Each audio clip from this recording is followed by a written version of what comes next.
Assalamualaikum warahmatullahi wabarakatuh. Salam sejahtera bagi kita semua.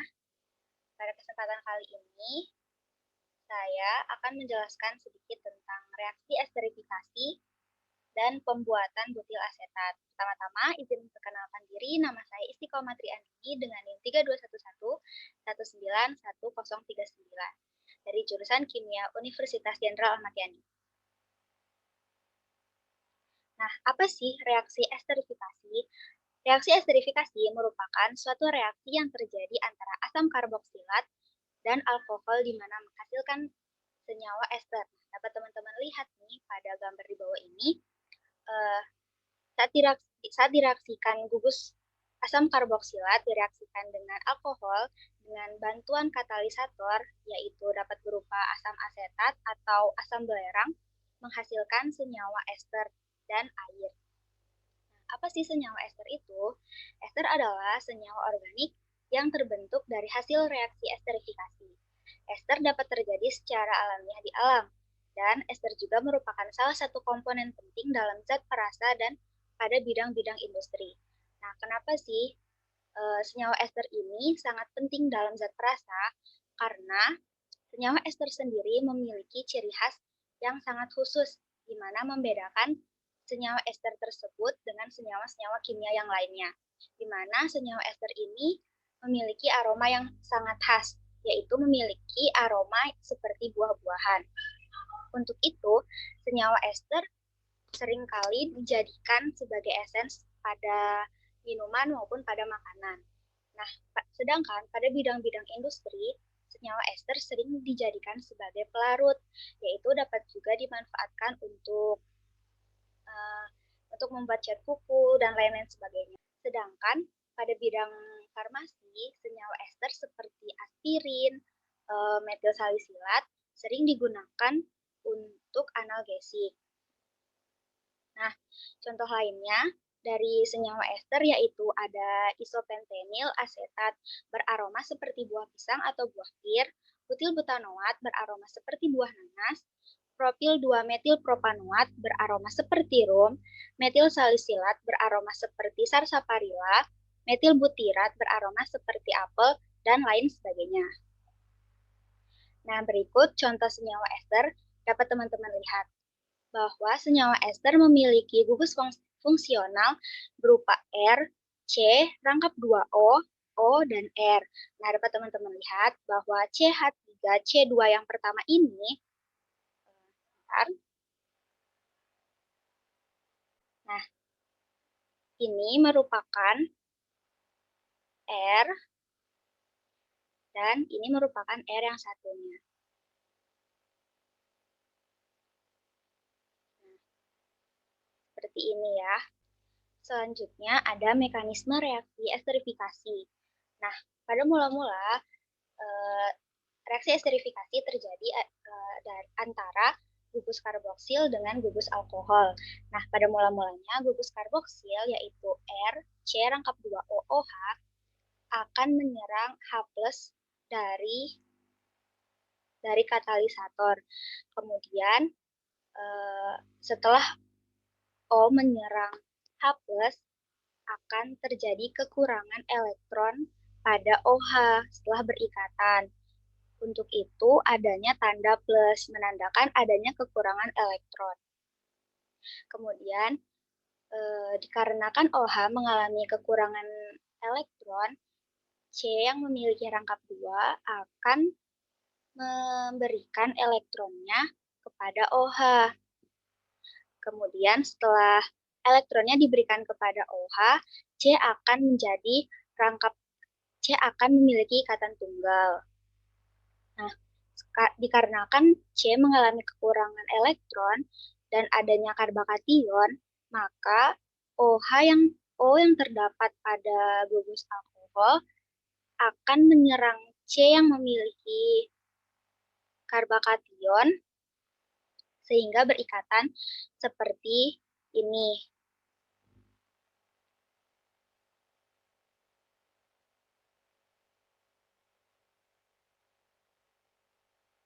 Nah, kemudian Dikarenakan C menyerang karbakation yang kekurangan elektron, maka setelah berikatan, O akan mengalami kekurangan elektron sehingga adanya tanda positif pada O yang berwarna merah.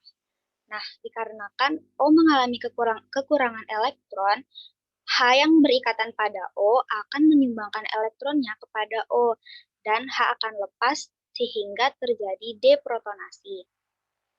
Kemudian, setelah ion H+ lepas, OH yang berikatan dengan atom C akan menyerang ion H+, sehingga pada OH mengalami kekurangan elektron. Nah, kemudian atom C akan menyumbangkan elektronnya kepada H2O yang kekurangan elektron, dan H2O akan terlepas membentuk H2O. Nah, dikarenakan C mengalami kekurangan elektron, atom H yang berikatan pada atom O akan memberikan elektronnya kepada atom C dan membentuk rangkap 2, sehingga terbentuklah gugus fungsi ester, seperti pada gambar yang di bawah. Nah, teknik-teknik dalam sintesis ester. Ada 2 teknik yang dapat dilakukan untuk melakukan sintesis ester. Yang pertama ada ekstraksi, dan yang kedua ada destilasi. Apa sih ekstraksi? Ekstraksi merupakan proses pemisahan suatu zat berdasarkan perbedaan kelarutan kedua zat yang tidak saling terlarut. Sedangkan destilasi merupakan metode pemisahan berdasarkan perbedaan titik-titik komponen zat. Pada destilasi dilakukan pemanasan, di mana pemanasan dilakukan pada suhu tertentu. Nah, berikut contoh dari ekstraksi dan destilasi, di mana pada ekstraksi akan dihasilkan senyawa pada fase atas dan pada fase bawah, pembuatan butil asetat. Adapun prinsip dan tujuannya yaitu prinsip yang pertama, ekstraksi berdasarkan perpindahan massa komponen zat padat ke dalam pelarut, di mana perpindahan mulai terjadi pada lapisan antarmuka kemudian berdifusi masuk ke dalam pelarut. Yang kedua ada destilasi, berdasarkan perbedaan titik didih komponen zatnya digunakan untuk memisahkan larutan ke dalam masing-masing komponennya. Tujuannya yang pertama, untuk mengetahui prinsip reaksi esterifikasi pada alkohol, berikut mekanismenya. Yang kedua, ada teknik-teknik dalam sintesis ester dan cara mengidentifikasi suatu ester. Nah, yang pertama, pembuatan butil asetat, yaitu kita bisa menggunakan atau mencampurkan 37 gram N-butanol dengan 60 gram asam asetat glasial dalam lembu alas bundar 250 ml. Dan ditambahkan 1 mili asam sulfat pekat secara perlahan-lahan. Asam sulfat di sini berfungsi sebagai katalisator yang menyediakan atom H+. Nah, penambahan asam sulfat pekat ini harus dilakukan secara perlahan-lahan. Dapat menggunakan gelas ukur kecil ataupun dapat menggunakan pipet tetes. Yaitu labu alas bundar dihubungkan dengan kondensor reflux, kemudian direflux selama kurang lebih 1 jam. Apa sih metode reflux itu? Metode reflux merupakan metode pemanasan di mana pemanasan yang terjadi tidak mengurangi massa dan energi dari sistem reaktor.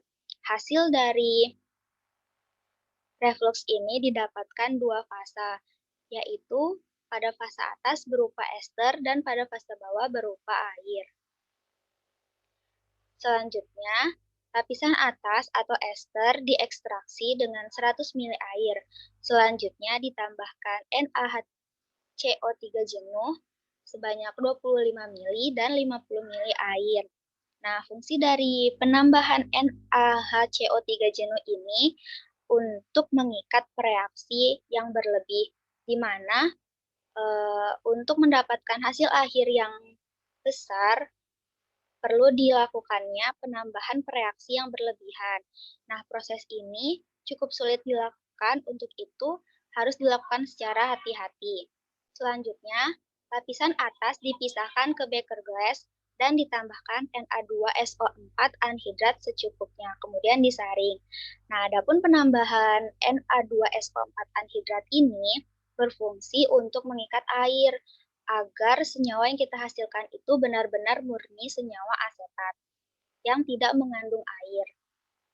Kemudian, setelah disaring didapatkan residu dan filtrat, di mana yang kita ambil itu yaitu filtratnya yang kemudian didestilasi pada suhu 124 sampai 125 derajat Celcius.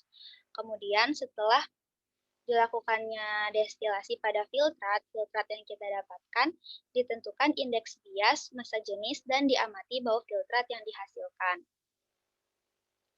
Nah, filtrat yang kita hasilkan dari percobaan tadi merupakan senyawa butil asetat. Dapat teman-teman lihat, berikut adalah senyawa atau struktur molekul dari butil asetat. Nah, butil asetat sendiri memiliki rumus molekul yaitu CH3COOC4H9.